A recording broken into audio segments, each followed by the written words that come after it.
دوستان، امروز در خدمت خانم سلیمانی هستیم. خانم سلیمانی لطفاً خودتون رو به ما معرفی کنید.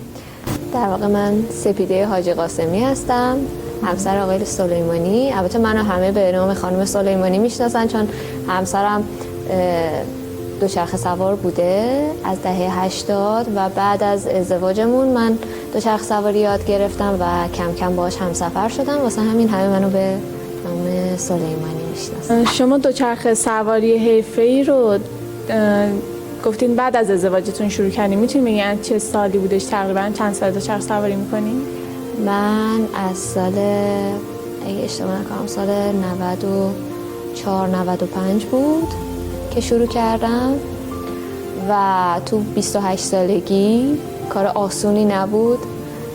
اینو فقط کسی متوجه میشه که تو بزرگسالی شروع کرده باشه دوچرخه سواری رو یاد بگیره، خب اون حفظ تعادله رو یاد بگیره.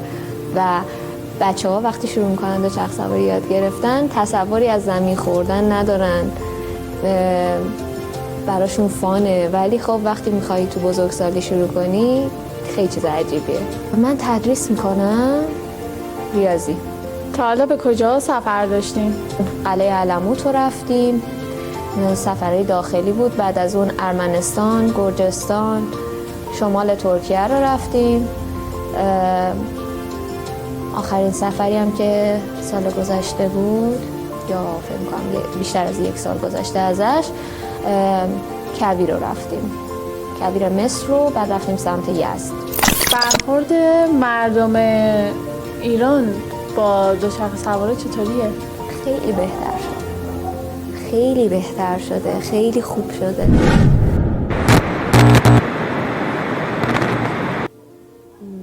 من اون اوایل که دوچرخه سواری رو شروع کرده بودم، یادمه توی بعضی از مسیرها با ماشین میگرفتن روی ما دوچرخه سواری که خانم بودیم، بعد توهین میشدیم.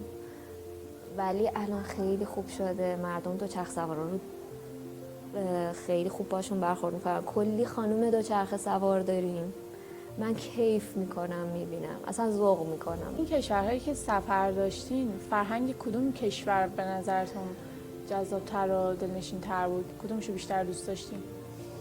ببین، اگه بخوای احساس غریبی نکنی، خب مثلا ترکیه، فرهنگشون خیلی نزدیک به ماست. ولی اگه بخوام بگم که کجا برام جالب بود، بخوام بگم گرجستان، مردمش خیلی آرامش بیشتری داشتن و در نتیجه خب به نظر برخوردهای بهتری داشتن، شادتر بودن، جذابتر بود. من گرجستان رو هم طبیعتش و هم بقیه مواردش رو خیلی دوست داشتم. این شهرهایی که داخل ایران سفر داشتین، چی فرهنگ کدوم شهر به نظرتون جالب‌تر بود؟ من ایران همش رو دوست دارم. چیزی که برام عجیب بود این بود که از کویر خیلی خوشم اومد، خیلی جالب بود. شهر کویر قبلا فقط توصیفش رو شنیده بودم، بعد که توش قرار گرفتم خیلی برام جالب بود. به ازای چه کاری حاضرین که دوچرخه سواری رو کنار بذاریم؟ چه کاری یا چه چیزی باعث میشه که دوچرخه سواری رو کنار بذاریم؟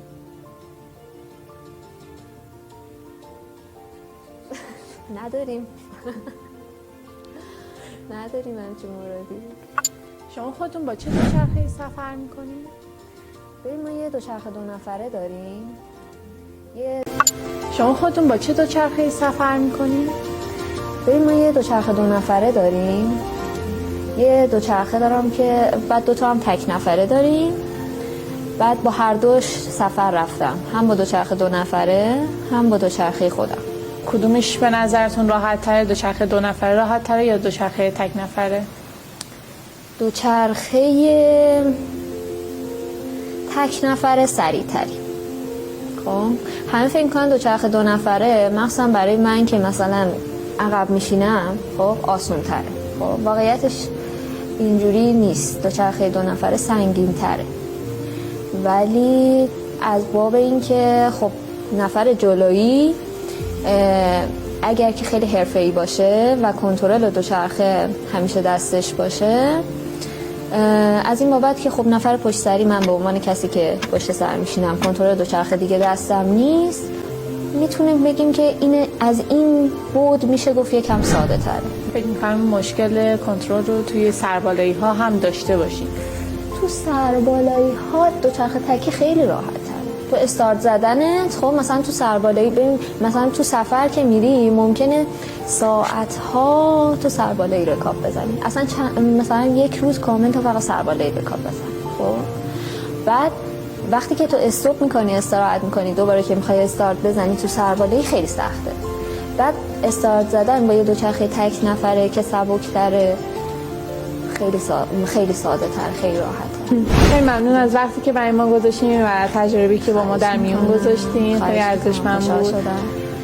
ممنون از شما، خسته نباشین. خدا نگهدارتون. خدا نگهدارشون.